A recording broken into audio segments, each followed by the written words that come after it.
Handsome boy. And the BBC are also now embracing this. Why, and apologise for my cat's tail.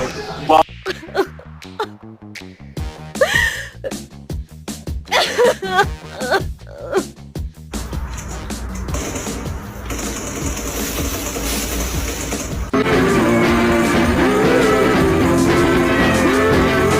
Un gratta vinci da 3